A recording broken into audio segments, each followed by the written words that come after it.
أهلا وسهلا فيكم ويسعد مساكم لكل الأشخاص اللي عم بيتابعونا اليوم بجلسة 2019. كنت معكم ورح كون معكم دائما أنا سراج الدين قندقجي من فريق جلسة.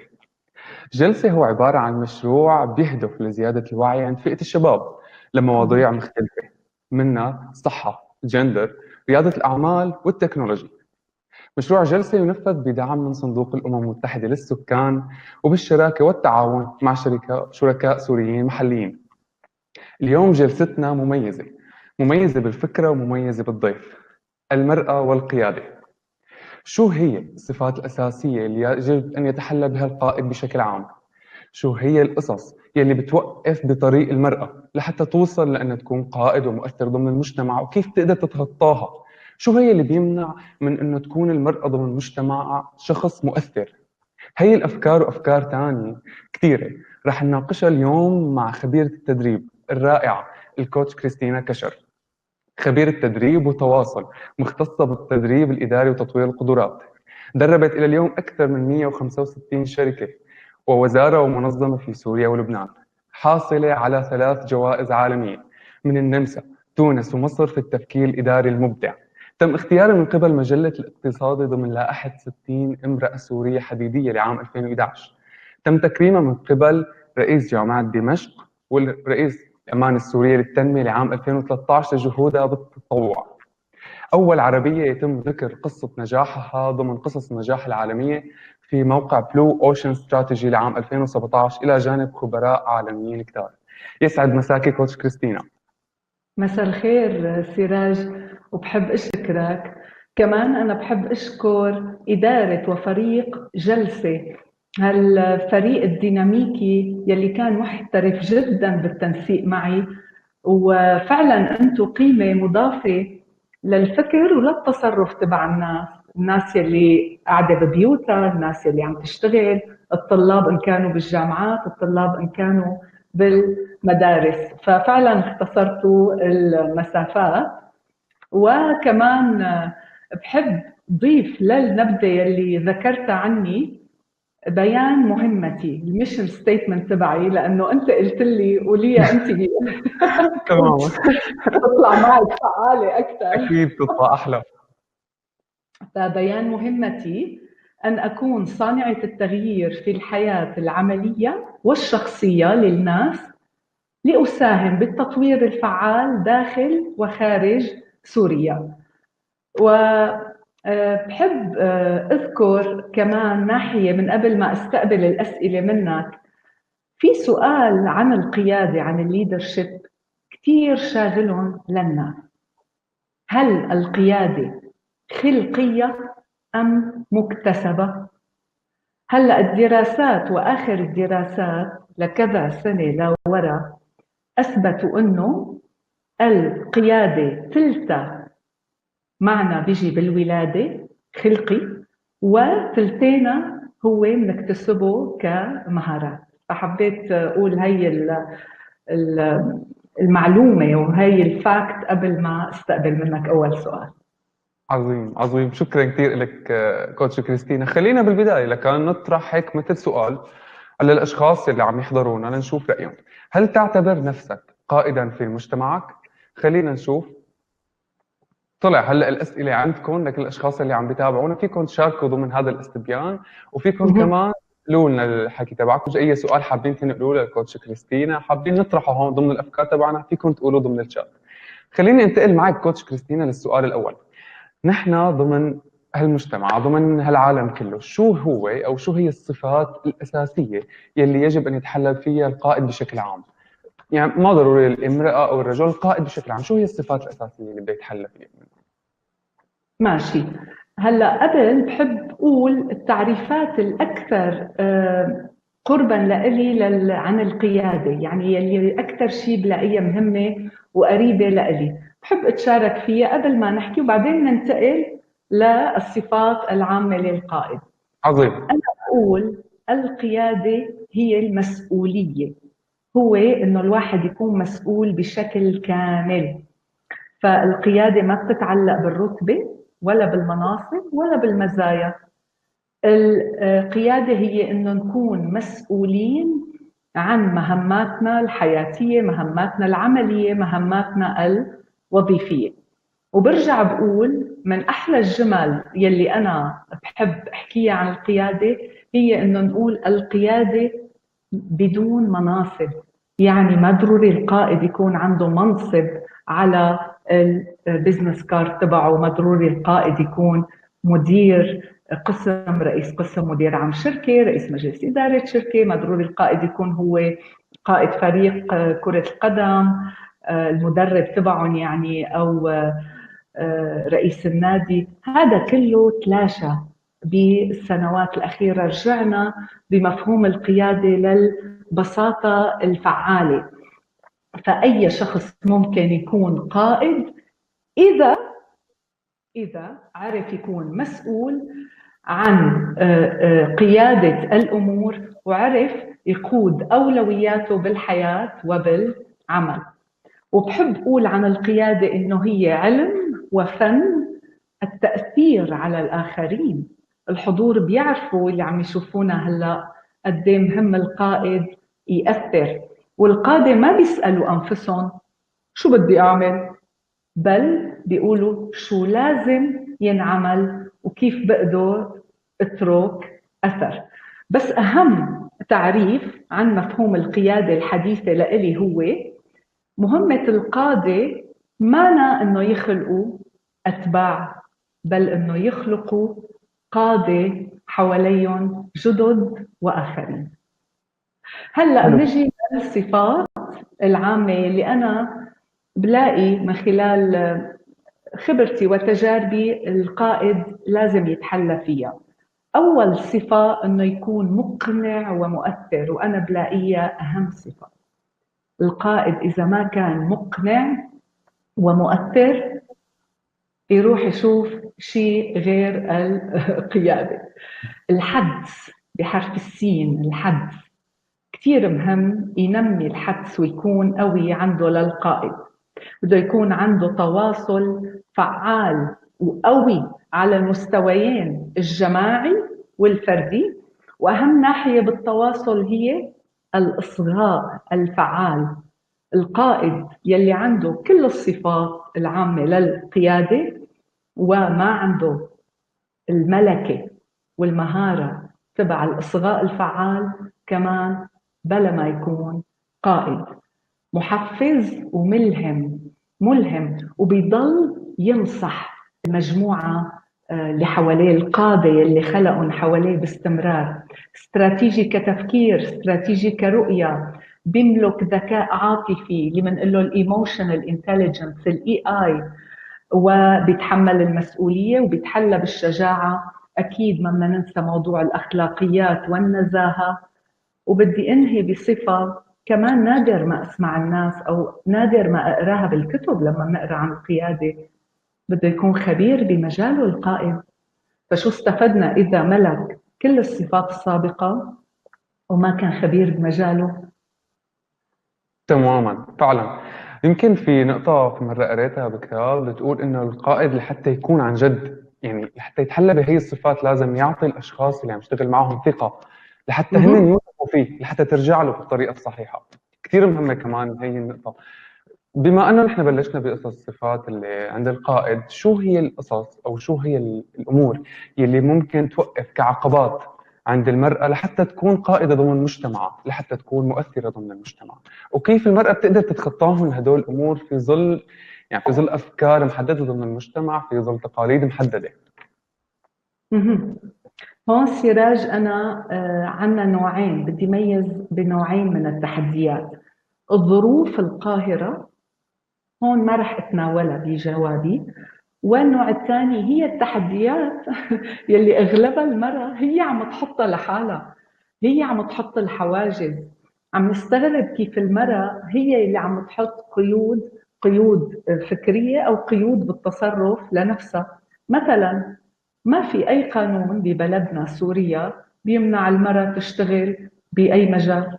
تخيل نحن من زمان قديش ما يعني عم نزعل لما عم شوفها بعض النساء، وما بدي تكتر نسبتهم، عم يحطوا حواجز وبلوكات فكرية وبلوكات وحواجز لتصرفاتهم، ما عم تكون جريئة بالتصرفات. فبزعل لما يكون لما تعرف أنت أنه هن عم يكونوا المسبب الأول، يعني هي عم تكون العدو الأول لذاتها بأغلب تماما. الأحيان. صح. نحن ما منعمم، نظرية التعميم خاطئة بضل يقول. حتى بزماناتي حضرت ورشة عمل بالولايات المتحدة الأمريكية، فكانوا عم يحكوا فيها كيف انه هن راتب المرأة أقل من راتب الرجل هناك بعدة مجالات وظيفية. فاستغربت وقلت لهم اوه نحن من يومنا وبسوريا راتب المرأة يوازي راتب الرجل، إن كان بالقطاع العام أو الخاص، وما عندنا هالتمييز. اليوم سراج المرأة صار لها دور أكبر من دورها أيام زمان، صارت أكثر من نص المجتمع، لازم نمكنها بمختلف المجالات. هذا اللي أنا فخورة فيه، إنه عم يتحقق من زمان ببلدنا سوريا عبر العديد من المبادرات والمؤسسات والوزارات.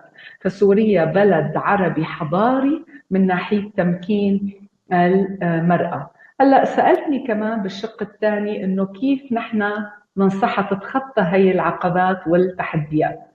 أولاً تسأل وتستفسر عن المبادرات القريبة منا وتخبرهم، تشاركهم عن هالتحديات.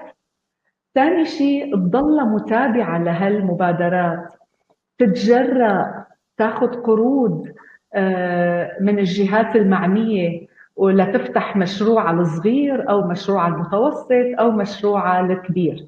هدول بيبقوا هيك أهم نصيحتين مني. تمام.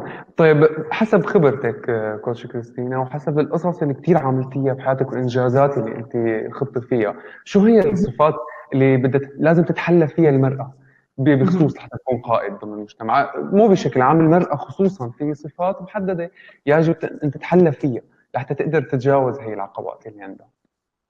تماما. بس قبل بدي شجع الاستبيان اللي انت قلته، بدي شجع حضورنا واقول لهم يلا شاركوا ايه. بالاستبيان. انا متاكده انه رح يطلع النعم كثير هيك الخط ايه.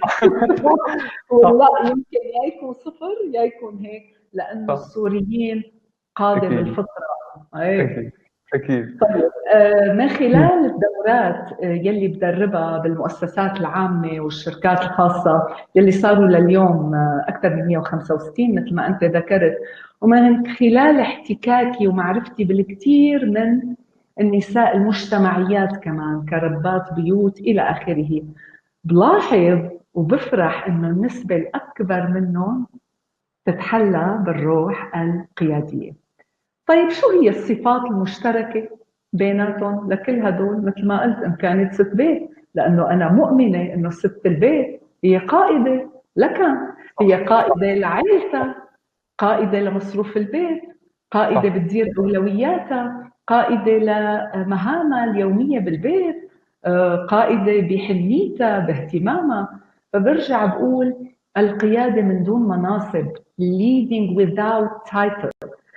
طيب الصفات المشتركة فيهم، أول شيء بيكون عندهم ثقة متينة بالنفس، وعندهم تعزيز الثقة بالنفس بيكون كحالة وعي يومية.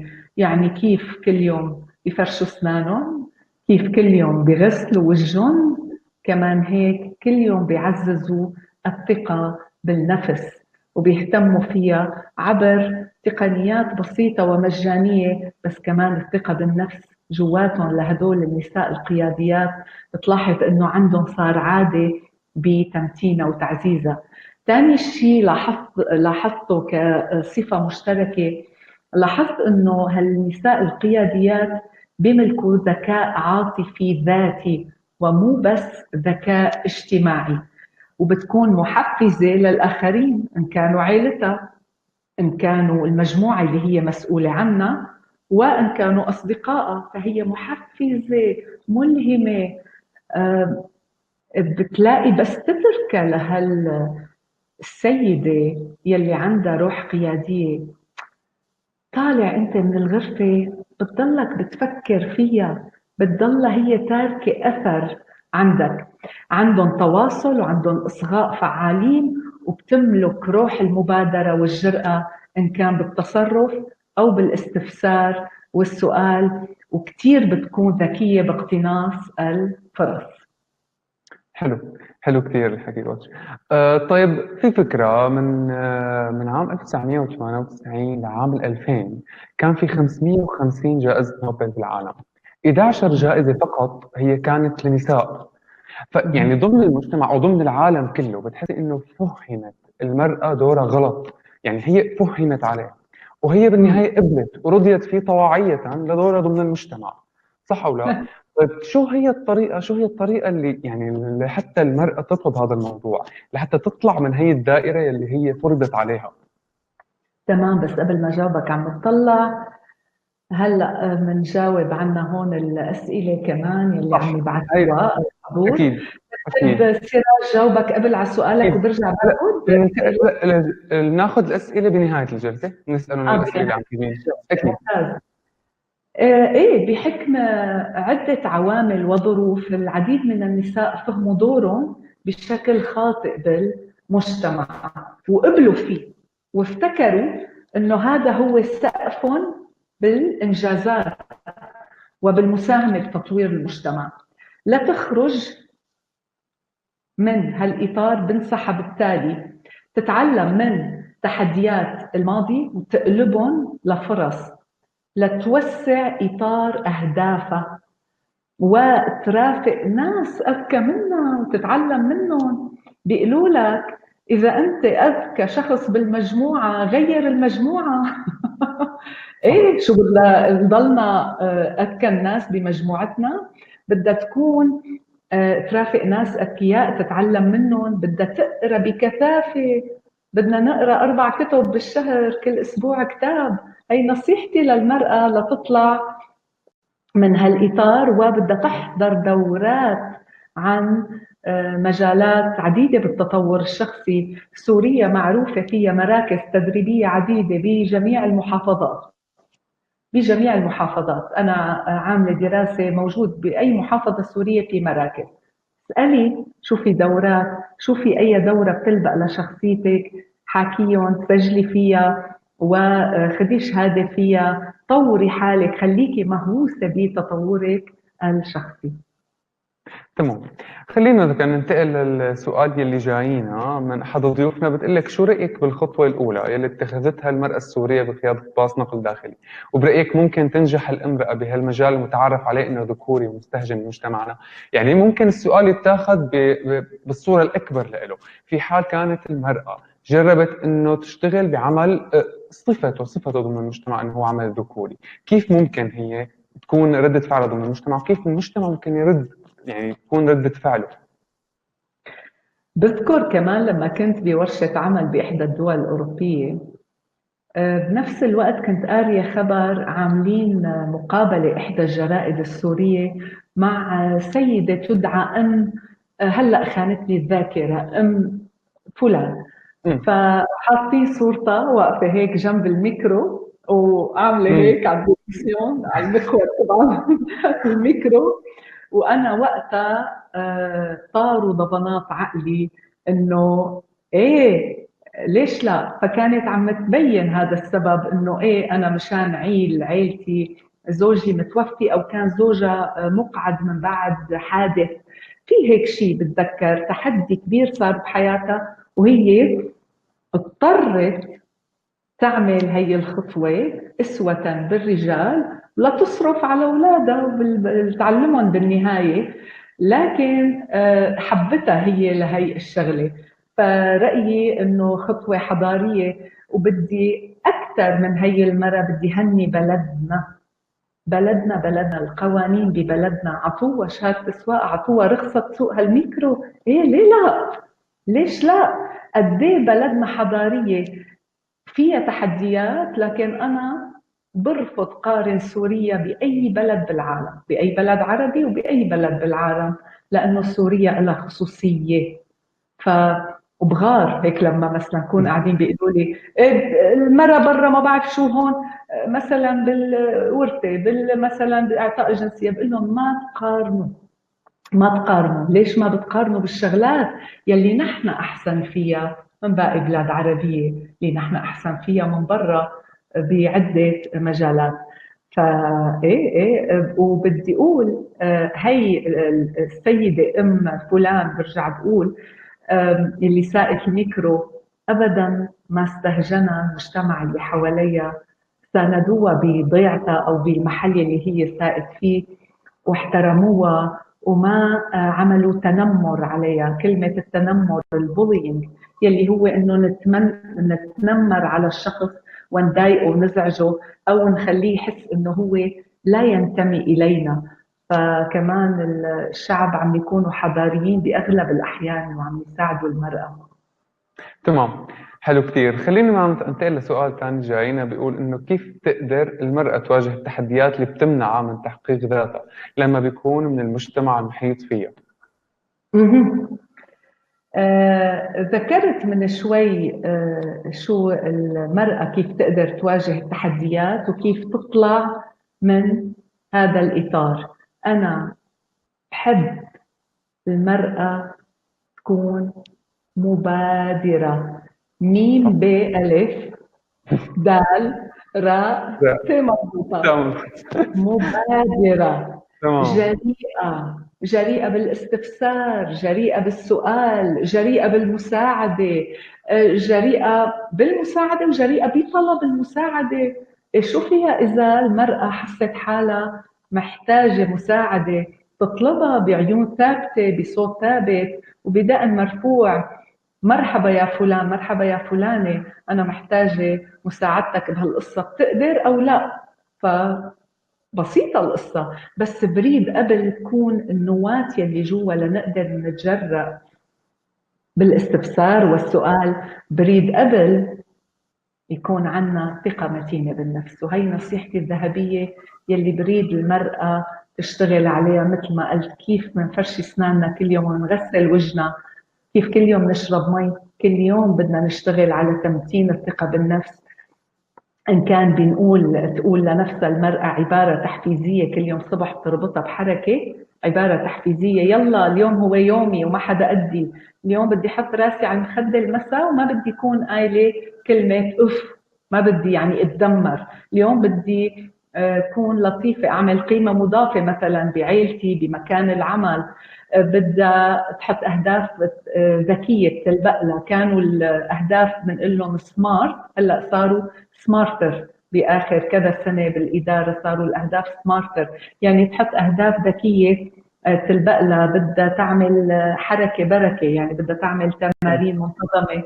وأنا لا أعني هون الذهاب للنادي، بل فيها تمشي كل يوم نص ساعة 3 مرات بالأسبوع، وبالإضافة لأمور عديدة. بس نصيحتي الذهبية دايما برجع للأساس يلي هو تمتين وتعزيز الثقة بالنفس، والباقي كله سهل. ما قلنا ثلثينا القيادة هي مكتسبة، الثلثين سهل بقى نرجع نعطيهم هالمهارات المكتسبة. يعني عطيني أنت شخص خلقان بثلث عنده القيادة خلقية، فأنا بقضي معه ربما 2 3 5 بحوله لقائد. طبعا نسبية القصة بالسنين. تمام. خليني أسألك سؤال كوتش بيدور بعقول كتير، إنه شو هو الأكشن أو شو هو المنعطف أو شو هو الشيء اللي بتعمله المرأة لحتى بينقلها هي النقلة النوعية لأنها تكون شخص قيادي ومؤثر بالمجتمع؟ في سر، في أكشن بتعمله لحتى هيك بيصير معها؟ ثالث مرة بذكرها اليوم.